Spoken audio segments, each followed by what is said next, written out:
Have you ever woken up believing you were doing everything right for your kidneys, only to see your creatinine come back higher than expected? Have you ever wondered why your lab numbers look worse by late morning, even though you didn't eat anything that seemed bad? I'm Dr. Richard Hale, and there's something most kidney patients are never warned about. Your biggest kidney mistake may not be happening at night at all, it may be happening at breakfast. The first thing you eat in the morning quietly determines how hard your kidneys struggle for the next 12 hours. And the wrong breakfast, even one that looks healthy, can raise creatinine strain, already weaken nephrons, worsen GFR, and trigger inflammation before your day has even begun. That's what makes this so dangerous. There is no pain, no immediate warning sign, just silent pressure building inside the kidneys morning after morning. I've seen patients do everything else right, taking their medications, watching salt, drinking enough water, yet their numbers still drift in the wrong direction. And when we trace it back, the problem almost always starts with what they eat first thing after waking up. But here's the part most people never hear. This damage is not inevitable, and it doesn't require extreme diets or skipping breakfast entirely. When breakfast is chosen correctly, it can do the opposite. It can lower filtration, stabilize creatinine, calm blood sugar, balance potassium and phosphorus, and give your kidneys a gentle, protected start to the day. In this video, I'm going to walk you through 5 scientifically adjusted breakfasts that are kidney-safe, diabetes-aware, and adaptable for multiple stages of chronic kidney disease, including one that many patients have been wrongly told to avoid. And if your goal is to protect your kidneys before damage becomes permanent, this is information you truly cannot afford to miss. The first breakfast I want to talk about is one that confuses more kidney patients than almost anything else: oatmeal. I can't tell you how many people have looked me straight in the eye and said, "Dr. Hale, I eat oats every morning, so why is my creatinine still climbing?" And that question matters because oats can either protect your kidneys or quietly push them harder before your day even starts. The difference isn't willpower and it isn't luck. It comes down to the exact type of oats you choose and how you prepare them. Most people reach for instant oatmeal because it looks healthy and convenient, but instant oats are often highly processed, absorbed too quickly, and loaded with additives that spike blood sugar and inflammation. That sudden metabolic surge forces already strained nephrons to work harder right after waking when your kidneys are still clearing overnight waste. Now compare that to low-sodium, steel-cut oats prepared gently and correctly. Steel-cut oats digest slowly with a glycemic index around 42, which means glucose enters your bloodstream gradually instead of crashing into your system all at once. That matters because sudden sugar spikes damage the tiny blood vessels inside the kidneys and can cause subtle GFR drops that show up hours later on lab work. When steel-cut oats are rinsed before cooking, potassium can drop from roughly 180 milligrams per serving to closer to 120, and phosphorus stays far more manageable than many people expect. Sodium remains extremely low, often under 5 milligrams, which helps prevent morning blood pressure surges that strain filtration. What really makes this breakfast powerful is beta-glucan, a soluble fiber that slows digestion, reduces inflammation, and helps the gut process nitrogen waste more efficiently. Less waste entering the bloodstream means less creatinine your kidneys have to clear later in the morning. I've had patients in their 60s tell me that after switching from instant oats to steel-cut oats, their midday creatinine readings stopped creeping upward for the first time in years. Portion size matters here because even kidney-friendly foods can backfire when overdone. About half a cup of uncooked steel-cut oats cooked slowly is usually well tolerated for stage 3 patients, while later stages may need smaller amounts. Overeating can increase carbohydrate load, fiber bulk, and mineral intake enough to temporarily raise creatinine and cause bloating that reduces kidney blood flow. If you've ever felt heavy or sluggish after breakfast, this might be why. And here's the key transition most people miss while oats can stabilize your morning metabolism. Food isn't just about carbohydrates and fiber. The next factor that can quietly decide whether creatinine rises or stays stable is protein. And not all protein treats weak kidneys the same way. After oats, the next breakfast choice, quietly deciding whether creatinine rises or stays stable, is protein. And this is where many kidney patients unknowingly hurt themselves every single morning. I've met countless people who proudly tell me they start their day with eggs because they've been taught that eggs are healthy, high in protein, and good for strength. But when we look at their labs, creatinine keeps creeping up, and phosphorus is often the silent culprit. A single whole egg contains roughly 90 to 95 milligrams of phosphorus, and for kidneys with reduced filtration, that mineral load is not neutral. It creates extra pressure inside already stressed nephrons, especially first thing in the morning when the kidneys are still clearing waste from overnight. One patient in his early 60s once told me I thought eggs were helping me stay strong, but my numbers kept getting worse. When we removed the yolks and switched him entirely to egg whites, his phosphorus levels stabilized and his creatinine stopped spiking by midday. The difference was not subtle. Egg whites are one of the cleanest protein sources available for people with kidney disease because they deliver high-quality albumin without the mineral burden that makes kidneys struggle. 3 egg whites provide about 11 grams of protein, barely 50 calories, almost zero fat, virtually no phosphorus, and very low potassium, usually under 75 milligrams. That matters because protein itself is not the enemy. The problem is how much nitrogen waste that protein generates and how many extra minerals the kidneys must filter alongside it. Egg whites generate far less nitrogen waste than heavier proteins, which means less creatinine is formed after breakfast.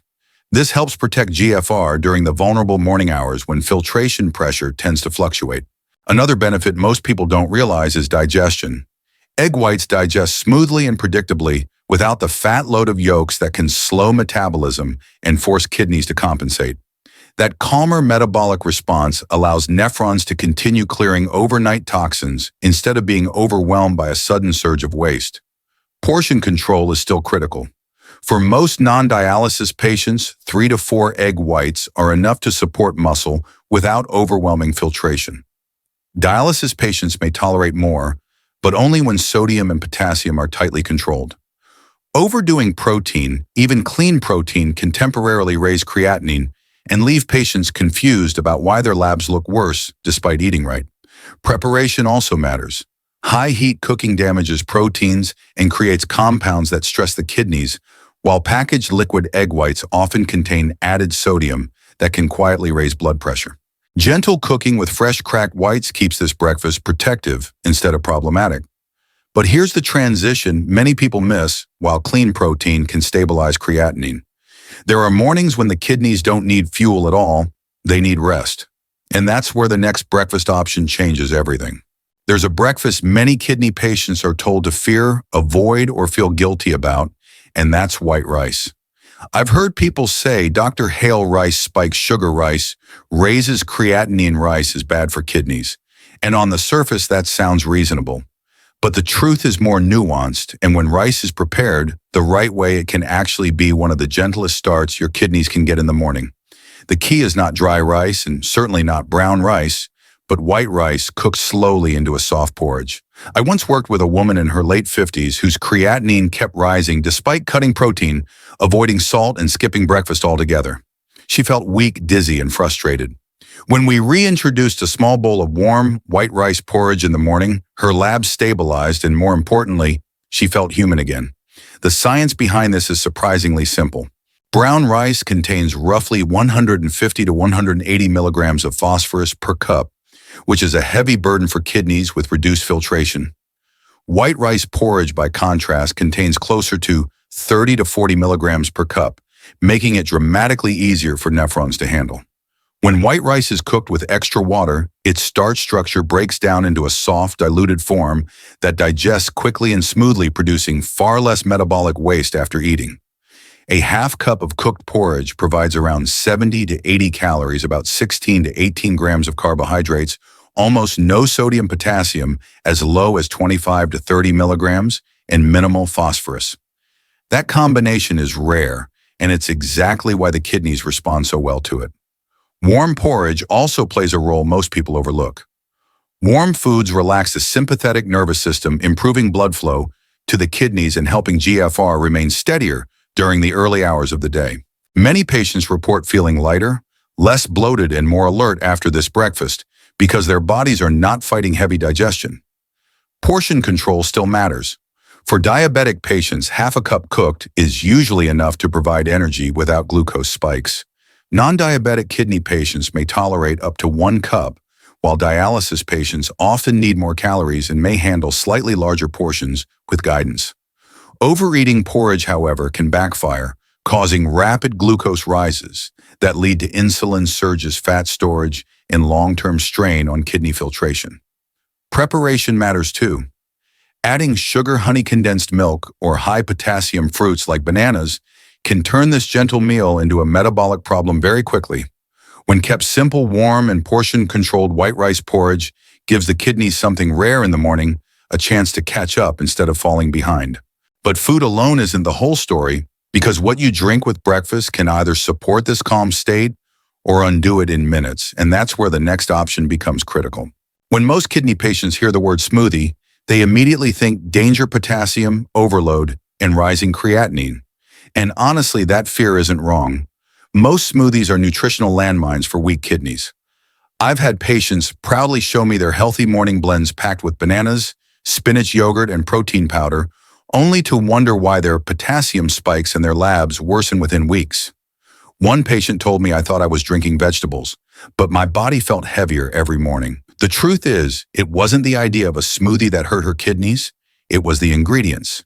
When designed correctly, a smoothie can actually become one of the safest, lightest breakfasts for people with unstable GFR. The difference comes down to hydration, density, mineral load, and how gently the body processes the nutrients. A kidney-safe smoothie built around peeled cucumber, blueberries, and soaked chia seeds behaves very differently inside the body. Cucumber is almost entirely water, providing hydration without forcing the kidneys to manage excess sodium or phosphorus. 1 cup contains only a few milligrams of sodium, about 150 milligrams of potassium, and virtually no phosphorus, making it one of the gentlest plant foods available for renal patients. Blueberries, when limited to half a cup, add antioxidants like anthocyanins that reduce oxidative stress inside the nephrons, while keeping potassium around 60 milligrams, far lower than most fruits people blend. Chia seeds, when soaked and used sparingly, about 1 teaspoon, provide omega-3 fats that support circulation without the phosphorus load found in nuts or protein powders.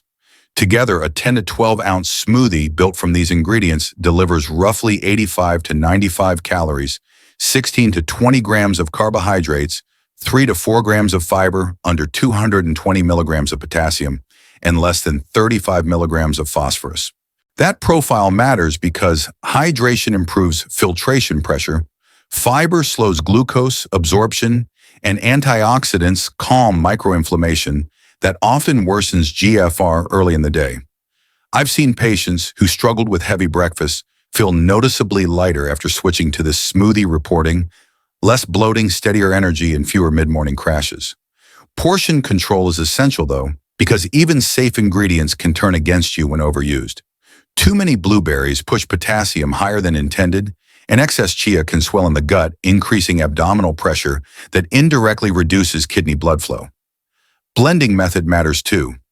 Ice-cold blending reduces digestive stress, while adding milk, spinach, bananas, or protein powder can instantly undo all the benefits and turn a safe smoothie into a kidney burden.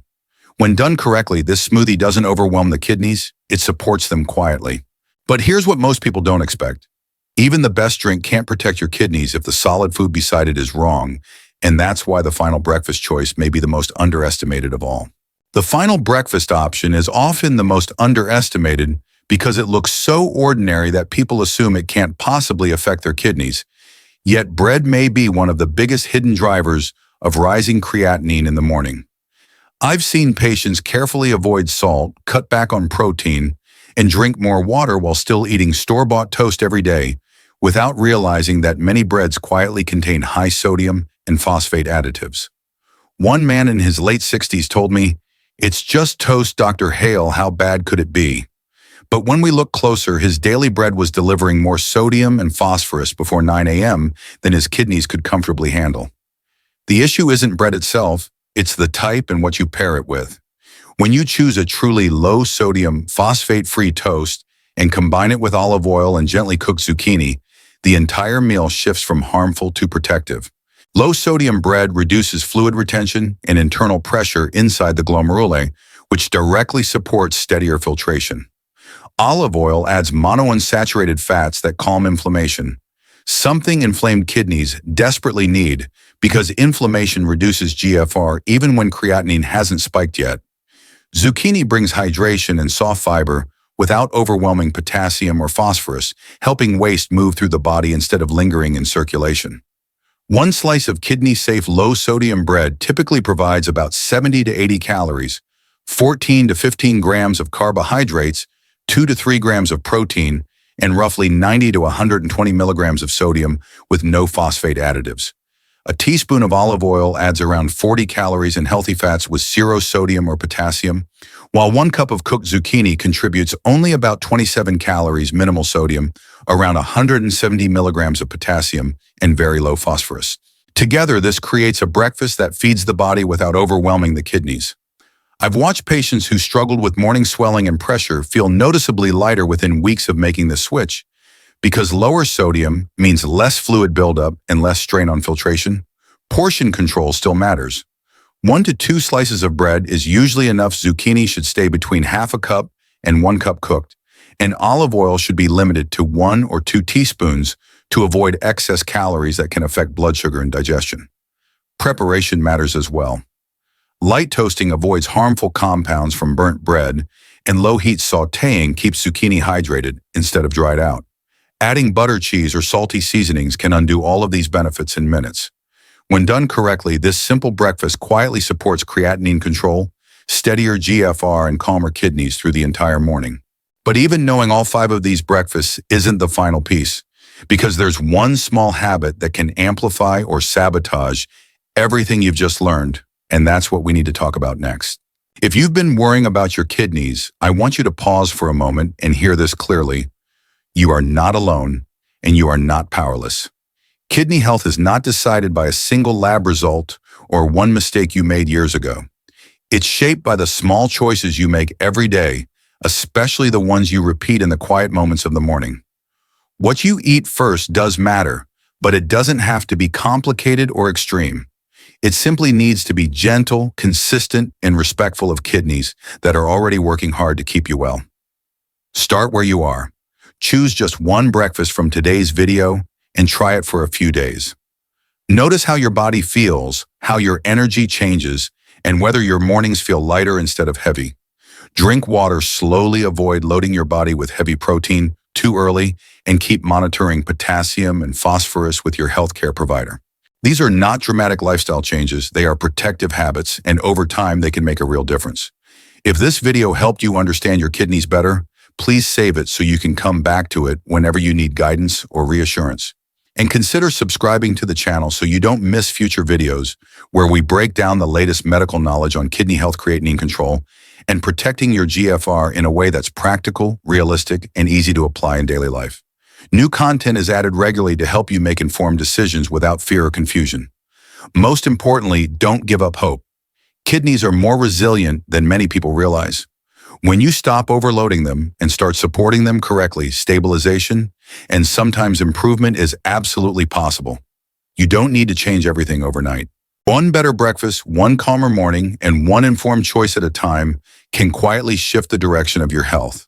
Take care of yourself, stay consistent, and remember your kidneys are listening and they respond to kindness.